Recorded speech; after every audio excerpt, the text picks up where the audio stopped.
今日帶大家嚟到咧 Davidson Home 喺 Leamington Spa 旁邊嘅一個新盤。呢個樓盤咧主打一啲高級4房嘅大屋。睇靚屋之前，我帶大家睇下呢個地區有幾好先。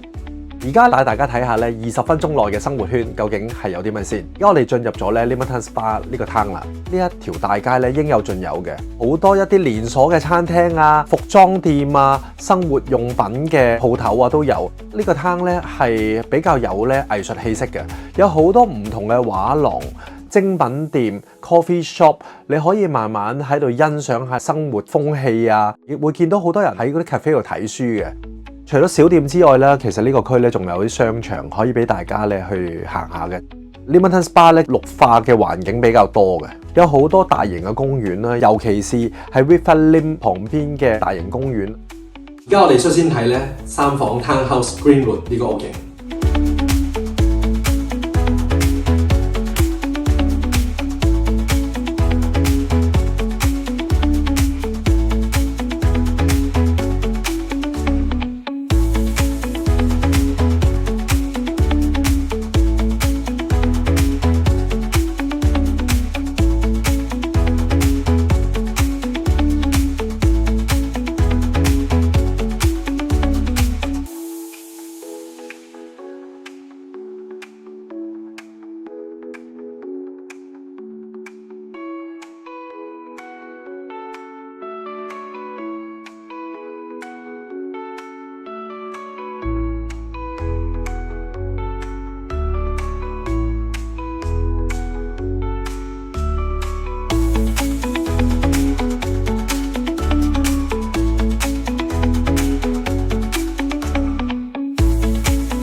嗱，而家咧呢一間咧係一間4房大屋，大家一齊參觀下。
首先入到嚟啦，大家見到啦，間屋咧係鋪地板嘅。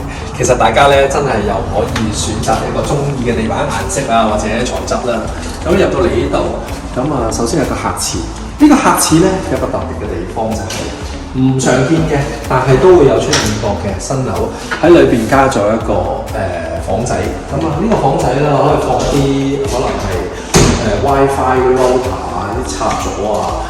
咁咧呢一個 LAN 咧佢嗰個闊度咧，我覺得係適中嘅，尤其是門口可以放到鞋櫃啦，亦都可以放到一個着鞋用嘅凳仔啦。咁我哋入咗嚟呢個 living room 睇睇先。咁啊 living room 咧，佢個大小就不過不失，我唔覺得太大。咁但係我同你而家鏡頭嘅距離咧，都有翻大概9尺左右嘅距離。咁我覺得係一個適當嘅距離咧，因為我哋通常一間4房嘅大屋，好多時我哋買個電視都唔會細嘅，起碼都15寸以上。咁啊咁大個電視去到咁高，連埋嗰個電視櫃，咁啊坐喺嗰個位啱啱好啦。佢可以擺到一組 L 型嘅3座位嘅 sofa 啦，喺呢一度亦都可以放多一組 sofa 雙人 sofa 喺呢度啦。咁而呢一度咧，佢就加咗一個雜物房。咁啊，去到咧單屋呢度啦。咁啊，佢呢個單屋咧，我自己覺得咧個 size 喺4房嚟講唔係話特別大啦。咁啊，整體呢間屋咧1400幾尺，其實size 合理嘅。我哋入嚟睇下呢個 utility room 係啦。咁啊 utility room 咧，佢係偏大喎。如果你問我咧，佢係屬於偏大嘅新屋嘅 utility room。佢可以擺到洗衣機，擺額外放多個乾衣機咁樣。咁呢度又多個門口可以出去花園啦。嗱，上到嚟2樓咧，如果我哋以我平時帶香港人睇樓嘅感覺咧，佢會覺得哇，點解呢條走廊咁多空間嘅要用？大家睇下，係有啲嘥咗少少位嘅。不過咧，如果以我平時喺蘇空嘅室內設計嚟講咧，呢一個 LAN 嘅 size 咧係比較設計上多啲變化。咁我哋一齊嚟睇下呢一個 master bedroom 先。我喺同大家介紹之前走入嚟我成間屋。呢間屋咧，佢喺睡房嘅分佈 size 嘅分佈嚟講咧，其實好平均。呢個亦都係優點，但係咧。我自己睇咧，亦都係一個缺點，因為佢太平均啦。我個主人房點解唔可以再大啲咧？再大啲，我係主人嚟噶嘛，我係個生活空間係需要再舒適啲噶嘛。咁但係咧，唔係話代表佢而家細。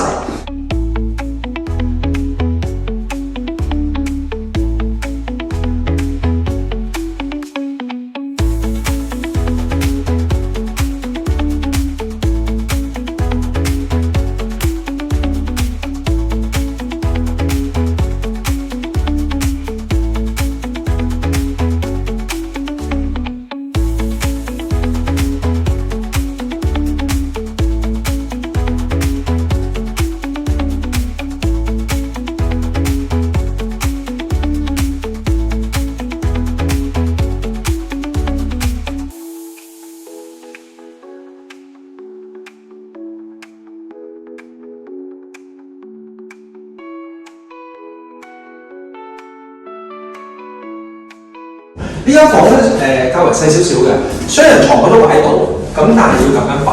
擺完之後咧，大概剩翻咁嘅距離啦，步行距離，大概剩翻咁多。還算可以嘅，唔算太細，因為好多時你知你而家新樓啦，硬係有一間房係得半間房單人床㗎嘛。呢間算係細得嚟，算係好用。嗱，呢個花園咧個 size 咧唔算特別大。但係佢夠闊，即係唔係好深啦，夠闊啦。佢喺個標準配置裏邊咧，係送咗一個 shed 嘅。咁呢個花園咧，佢個斜度會慢慢咁樣向翻咧呢間屋度斜落嚟。咁咧有好有唔好啦，即係有啲人會覺得會唔會大雨嗰陣時啲水咧向間屋嗰度衝啊？咁水向下流呢個係必然嘅。咁但係咧，佢因為呢一度咧，其實都有一個草地啦，會索咗啲水啦，即係未至於話多到係水浸咁樣。咁但係咧，佢反而分咗2級咧，佢有個層次感啊！